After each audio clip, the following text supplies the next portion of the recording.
Bonjour, bienvenue. Je vous remercie de votre intérêt pour notre webinaire. Ce webinaire est organisé par Trifinance, une société de conseil en finance et contrôle de gestion. Nous sommes actifs depuis plus de 12 ans sur le marché Benelux et offrons des services de support et de conseil à des entreprises privées, des institutions financières, ainsi qu'au secteur public. Vous avez la possibilité d'en savoir plus sur notre société, notre expertise et nos événements futurs en visitant notre site internet ou en nous suivant sur les différents réseaux sociaux. Mon nom est Jean-Marie Becquevaux, je dirige le pôle de compétences Data to Insight chez Trifinance avec pour objectif d'aider les entreprises à utiliser le potentiel de leurs données et ce afin d'améliorer leurs performances commerciales, opérationnelles et financières. Aujourd'hui, je vais vous parler du concept de process mining. C'est une méthode d'analyse innovante qui permet aux entreprises d'analyser, d'accroître la transparence et finalement d'apporter des améliorations rapides à leurs processus et opérations. La présentation durera environ 25 à 30 minutes. Après une brève introduction générale sur le concept, nous allons voir comment le concept s'inscrit dans le pilotage des processus d'une entreprise et ensuite quelles sont ses principales caractéristiques. Ensuite, nous aborderons 3 études de cas spécifiques. La première portant sur un processus d'achat, la seconde sur un processus CRM et le troisième sur un projet d'audit interne. Je finirai ensuite par quelques conseils et un lien vers notre enquête sur le process mining. Pour commencer, sans données, il n'y a pas de process mining. Mais comme on peut le voir sur ce slide, la bonne nouvelle, c'est que l'automatisation, la numérisation et l'émergence des nouvelles technologies digitales au cours de la dernière décennie ont créé une véritable explosion des données disponibles au sein d'une entreprise. En effet, la plupart des processus d'affaires aujourd'hui sont pris en charge par des systèmes informatiques, que ce soit un ERP, une plateforme BI, un outil CRM ou des systèmes de gestion de flux numérisés, comme par exemple des solutions de facturation électronique. Ce qui est intéressant pour nous gestionnaires, c'est que dans un univers en pleine expansion numérique, chaque transaction crée des traces. En anglais, c'est ce qu'on appelle des event logs. Ce sont des informations détaillées produites par le système informatique lors de l'exécution de toute activité ou de toute tâche. Ces traces enregistrent qui fait quoi, comment et à quelle fréquence. Ces données contiennent en effet une grande richesse, mais celle-ci n'est pas généralement accessible en surface. Il est nécessaire de creuser afin d'extraire les informations qui sont utiles et pratiques pour ensuite exploiter et créer des nouvelles idées. Pour cela, nous avons besoin de techniques d'analyse avancées, telles que le process mining. Le process mining, ou fouille de procédés en français, est une discipline relativement jeune qui s'inscrit à l'intersection entre l'exploration des données, le data mining, et la gestion des processus. Un process mining reconstruit, en fait, le processus réel du processus, et ceci en se basant sur ces event logs.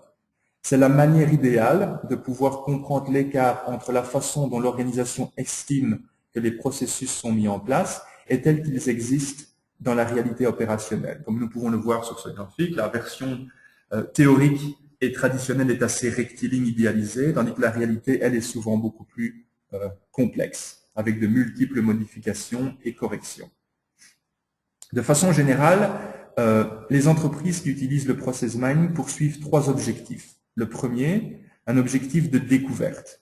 Le but est ici de comprendre comment fonctionne le processus lorsqu'on n'a pas de connaissance a priori de ce processus et de savoir qui fait quoi, comment et à quelle fréquence.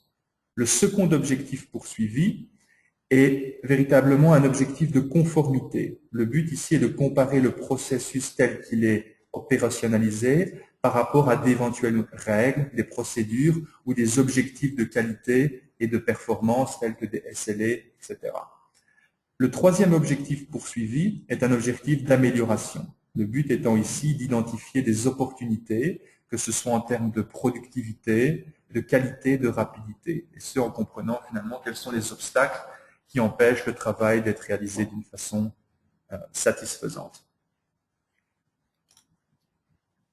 Le concept de process mining repose sur une idée centrale et très claire, c'est qu'on ne peut améliorer et agir sur la performance que si on a une compréhension claire et précise de la situation actuelle.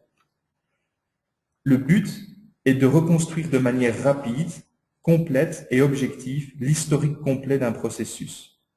C'est une sorte de complément à la perception humaine qui est fréquemment limitée par des hypothèses, l'intuition, la politique interne de l'entreprise.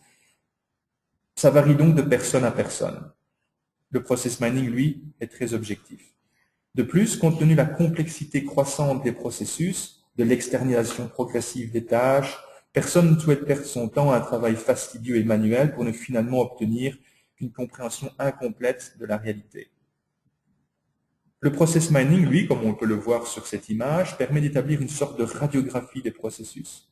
En effet, par analogie au monde de la médecine, les outils traditionnels font un peu l'objet d'un thermomètre et ne permettent d'identifier qu'un patient est malade ou a de la fièvre, mais ne permettent pas d'en comprendre les raisons. Le process mining, lui, permet véritablement d'étudier les causes réelles de la maladie. En effet, sans radiographie, un médecin ne réalisera pas une opération.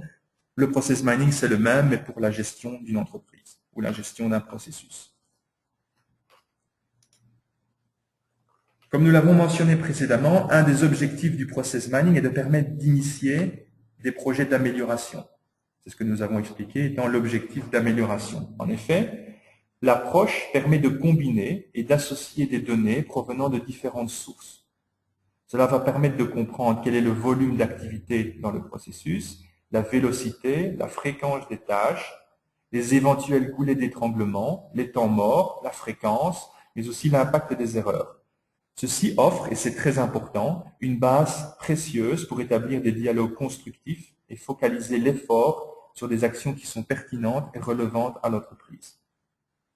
L'approche devient d'autant plus puissante si on l'associe à des méthodes d'analyse visuelle, comme vous pouvez voir deux illustrations sur ce slide. De telles analyses permettent d'identifier les causes et les origines d'un problème de façon claire, et ce, sur une très grande population de données. Ceci offre l'opportunité, d'une part, d'explorer de façon interactive les motifs de variation au sein d'un processus, de comprendre comment les résultats sont atteints. D'autre part, ça permet également de comparer les processus entre entités, par exemple, afin de détecter quelles sont les meilleures pratiques et finalement de commencer un travail d'harmonisation. Finalement, ça permet de faire une sorte d'étude sociographique, on va dire, de l'entreprise en comprenant quelles sont les interactions entre les individus et les différents éléments impliqués dans un processus. Toutefois, lorsque l'on performe ce genre d'activité, il est important de garder à l'esprit que les chiffres ne parlent pas d'eux-mêmes. La clé du succès de ce genre d'initiative était véritablement dans la capacité à utiliser ces techniques comme plateforme de dialogue entre les employés afin de pouvoir poser les bonnes questions et susciter une dynamique de changement.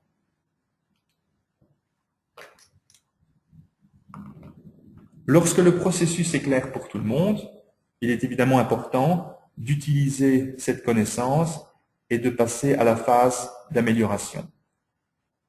C'est à ce moment précis que le process mining génère un impact dans l'entreprise. Dans une approche classique d'optimisation de processus de type on définit la stratégie, on analyse le processus actuel, on fait des propositions et on implémente les changements, le process mining peut jouer un rôle extrêmement important dans la phase d'analyse et d'élaboration des propositions. Le grand avantage du process mining, c'est son objectivité et son exhaustivité. Ce type d'analyse est particulièrement utile à l'identification des déchets, des gaspillages et des goulets d'étranglement. De plus, une fois que l'analyse est paramétrée, les analyses peuvent être répétées afin de créer un cycle continu d'analyse. Le process mining est également une approche indépendante et flexible. Elle peut être combinée avec n'importe quelle méthode d'optimisation ou d'audit déjà en place dans votre entreprise. L'approche peut être parfaitement combinée avec des techniques telles que le Lean ou le Six Sigma, ou des méthodes d'audit telles que COSO, etc. Avec les connaissances acquises et détaillées obtenues lors de la phase d'analyse, nous pouvons passer à l'amélioration. Celle-ci se focalise sur 4 axes. Premièrement, en se concentrant sur les goulets d'étranglement, les gaspillages, les pertes de temps dans les processus, et en identifiant les facteurs clés de succès à l'accomplissement d'un cycle ou d'un processus dans un délai acceptable, l'entreprise peut agir sur ces délais et augmenter son efficience. Deuxièmement, en identifiant les tendances à l'origine des problèmes ainsi que les meilleures pratiques au sein de l'entreprise, nous pouvons d'une part éliminer les causes d'erreur et d'autre part éventuellement harmoniser les processus, ce qui réduit à une réduction des différences entre les processus de différentes entités et ce qui peut contribuer à améliorer fortement l'efficacité. Troisièmement, nous pouvons nous préparer pour le changement en mettant parfaitement en œuvre la feuille de route définie lors de la phase d'analyse. Avec cette connaissance objective, nous pouvons améliorer la vélocité de l'organisation, réduire notre vulnérabilité et accroître l'agilité. Quatrièmement, en se concentrant sur l'amélioration de la discipline de contrôle et via une surveillance continue, nous pouvons empêcher les comportements non conformes et améliorer la conformité. De plus, et c'est très important, au travers de techniques comme le process mining, nous pouvons également renforcer la fonction d'audit interne en ne basant plus les contrôles sur un échantillonnage, mais sur une base de données complète. Ces quelques slides vous ont permis d'obtenir une vue assez théorique du process mining. Maintenant, qu'est-ce que cela veut dire en pratique? Notre première étude de cas se concentre sur un cycle d'achat. Ce que nous avons réalisé ici, c'est une étude en utilisant les données qui sont enregistrées et générées par le logiciel SAP. De façon théorique, le processus était le suivant. Après avoir identifié un besoin, une demande d'achat est créée. Cette demande reçoit une date et après approbation, celle-ci devient un bon de commande qui peut être enregistré dans SAP. Lors de la réception des marchandises, l'achat est livré et est comparé avec les délais et les prix, les détails sur le bon de commande. En fin de cycle, la facture est reçue et ensuite payée. En somme, un processus assez théorique d'achat. En conduisant notre étude Process Mining sur ce processus dans cette entreprise, ce que nous avons découvert est assez intéressant. Ce que vous voyez sur ce slide, c'est que en utilisant les données transactionnelles générées par le processus, nous avons généré un aperçu du cycle tel qu'il se passe dans la réalité. Nous voyons donc les mouvements imprévus. Nous avons une compréhension du volume d'activité entre les différentes étapes. Et nous avons également, et nous le verrons par la suite, quel est le temps entre les différentes étapes du processus. Quelques faits intéressants. Ce que l'on voit, c'est qu'il n'y a pas de réception de marchandises et de réception de PO et de réception de factures pour certains PO et vice-versa. C'est pas surprenant en soi, mais grâce à notre analyse, nous avons permis de comprendre la raison. L'explication est que certaines livraisons sont effectuées alors que les commandes sont annulées. L'entreprise n'avait pas conscience de cette réalité. On voit également des boucles, comme nous le voyons sur la flèche rouge au milieu. Ça signifie que plusieurs modifications sont apportées à un PO et parfois plusieurs fois successivement. Ça implique évidemment une perte de temps et une surcharge de travail pour les employés impliqués. On voit également des flèches de retour. Ce sont la deuxième flèche rouge montre ce retour de process. Ce qui signifie que même quand une facture a été reçue, on a trouvé certains cas où le bon de commande était encore modifié. La raison pouvant être une facturation partielle, une différence de prix ou de quantité, ou bien une note de crédit. Mais on voit que le volume d'une telle activité était assez important.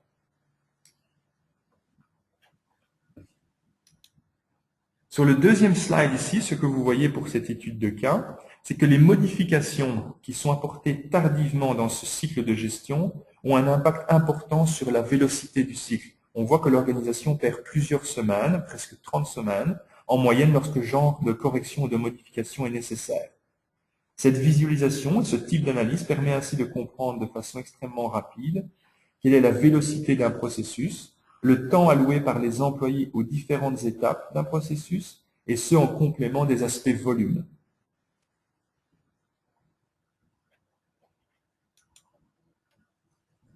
Enfin, finalement, sur cette diapositive, on voit également l'entièreté des analyses, des angles d'analyse qui peuvent être réalisés. Nous voyons également que, dans cet exemple-ci, nous visualisons quelles sont les interactions et les implications des employés dans ce cycle d'achat. On voit qu'un employé au centre est très essentiel au fonctionnement du processus car il traite la grande majorité des transactions. Il est intéressant également de voir à l'extrême droite qu'il y a deux employés totalement isolés du process et ce qui semble opérer dans une sorte de vase clos.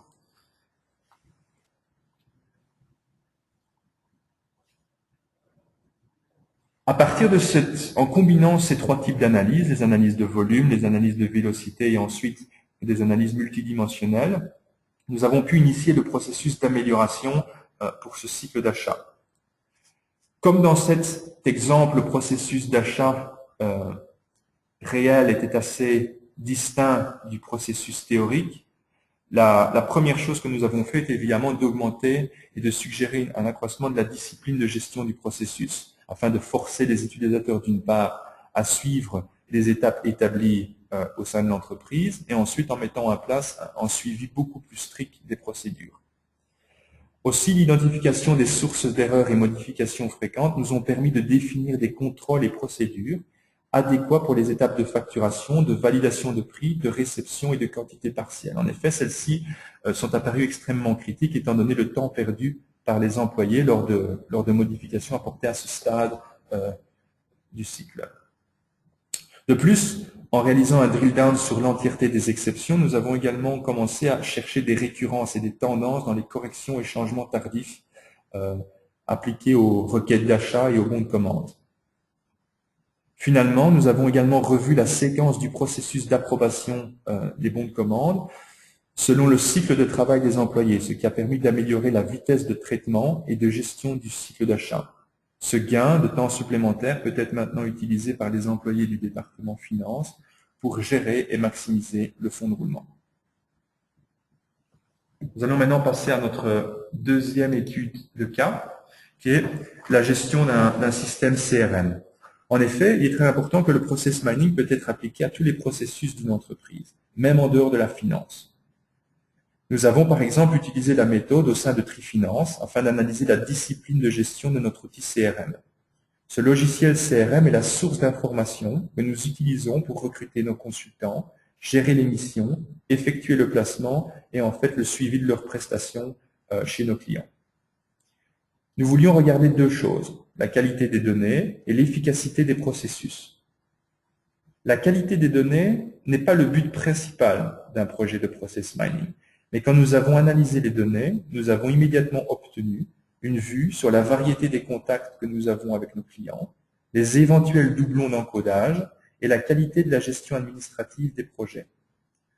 Cela peut aider à obtenir une meilleure vue sur les éventuelles opportunités lors du suivi des clients, d'éviter une duplication inutile des activités de communication ou de s'assurer qu'aucune information n'est perdue.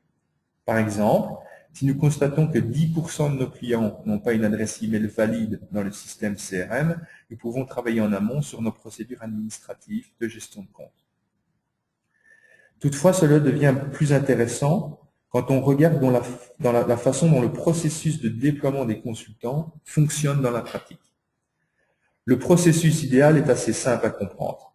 Le profil d'un consultant est en adéquation avec un projet. Le CV du consultant est ensuite envoyé au client.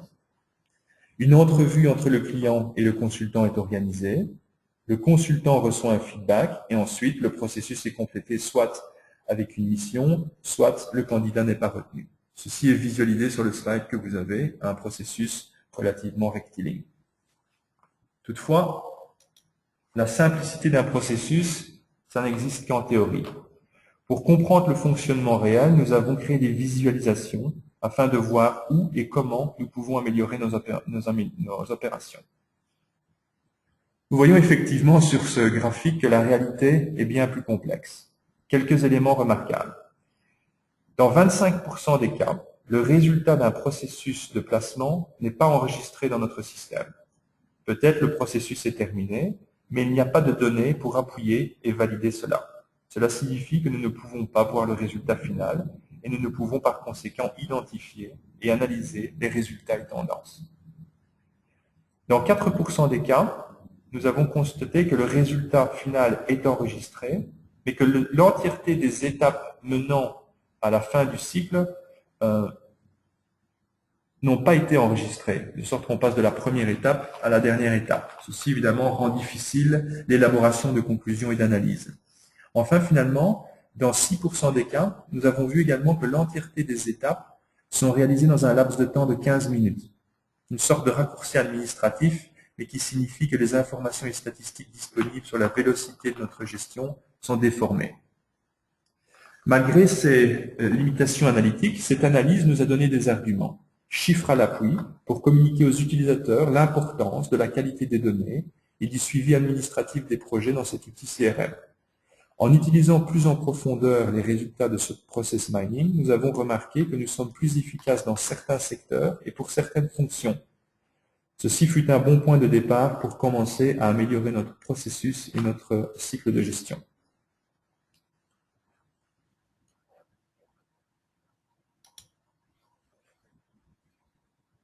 Nous arrivons enfin à notre dernière étude de cas qui concerne un cas de contrôle interne. Étant donné que la fouille de procédés permet de montrer ce qui se passe réellement dans un processus, cette méthode offre des possibilités sans précédent pour des activités de contrôle interne, de gestion de risque, d'inspection de fraude, et ce via son approche objective et exhaustive. L'exhaustivité est en effet extrêmement importante dans le sens où ces analyses ne se basent plus simplement sur un échantillonnage, comme les audits traditionnels, mais sur une population plus complète de données.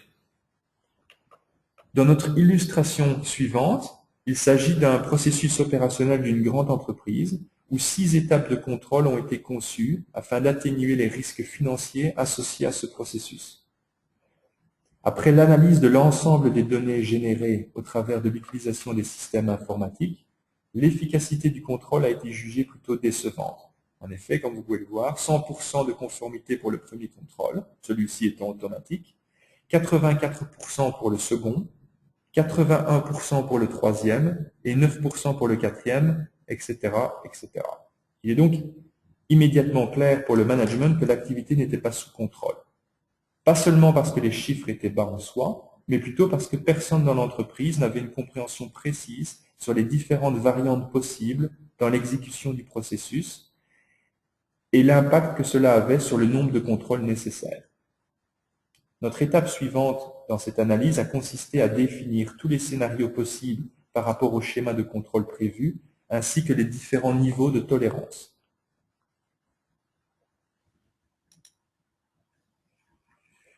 Ce n'est pas clairement visible sur ce slide, mais dans cette entreprise, pour le scénario 1, par exemple, les contrôles de 1 à 6 devaient être exécutés dans un laps de temps de 48 heures. Dans le scénario 2, les contrôles de 1 à 3 devaient être effectués dans les 48 heures, mais les contrôles 5 et 6 n'étaient pas nécessaires. Dans le scénario 3, les contrôles 1, 2, 4 et 5 devaient avoir lieu dans les 72 heures, et ainsi de suite. Sur l'image, on voit une variante du processus où toutes les vérifications devaient être faites dans les 48 heures. Le résultat n'est pas encore comme le management l'avait espéré, mais les différences sont moindres que dans l'image précédente. La conformité pour le contrôle 5 est étonnamment faible. Nous avons alors commencé à analyser les causes afin de voir pourquoi il y avait une si faible discipline de contrôle lors de cette étape.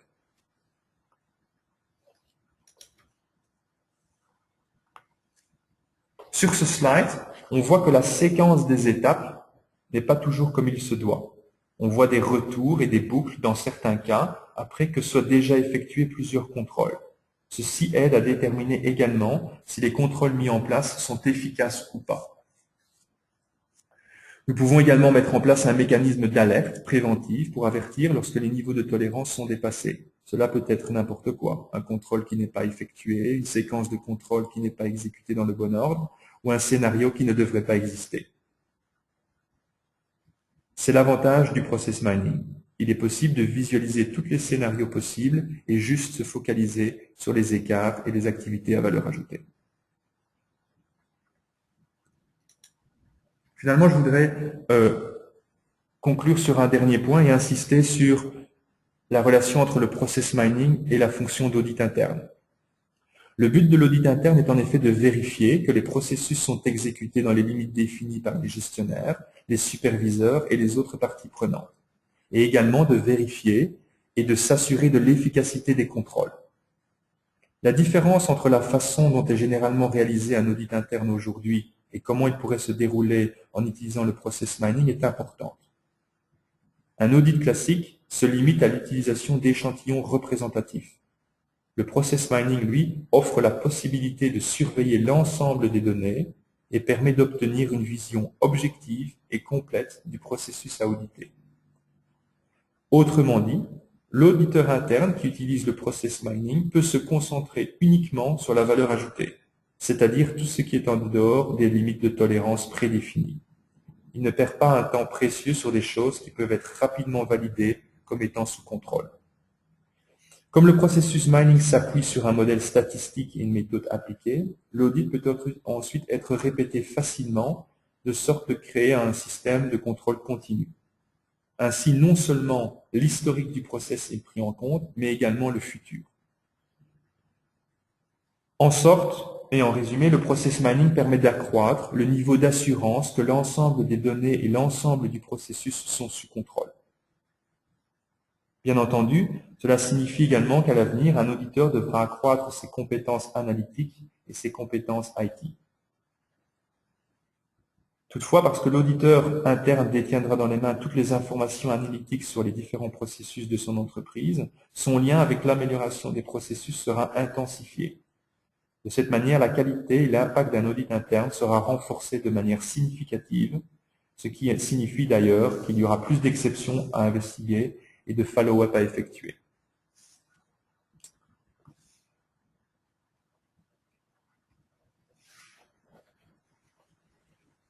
Voilà, c'était notre webinaire sur le process mining. Pour finir, voici quelques principes à respecter dans l'utilisation d'une telle approche. Premièrement, le process mining aide à établir une vue compréhensive des processus, mais cela reste une construction, un modèle. Il est important de bien décider l'objectif à atteindre et de choisir le niveau d'abstraction et de modélisation approprié. Deuxièmement, il est important d'inscrire les analyses dans leur contexte et de les utiliser comme un support au dialogue entre les acteurs du processus. L'utilisation d'analyses visuelles permet souvent de simplifier l'interprétation et la communication des résultats. Troisième point, il faut utiliser le process mining comme un moyen et non comme une fin en soi. Il faut utiliser les connaissances obtenues pour identifier des améliorations. Quatrièmement, le process mining est une technique d'analyse sophistiquée. La différence entre le process mining et le data mining est la perspective processus. Mais lorsque le processus est clair, il est important de combiner et d'utiliser d'autres techniques analytiques pour approfondir les causes et les facteurs clés de performance. La force de l'approche Data to Insight chez Trifinance est justement la combinaison optimale de ces différentes techniques et outils. N'hésitez pas à nous contacter pour plus d'informations. Vous avez ici nos coordonnées e-mail et nos noms. Pour conclure, je souhaiterais vous demander de remplir l'enquête que nous avons élaborée, et ce afin de faire un état des lieux sur l'utilisation du process mining dans les entreprises.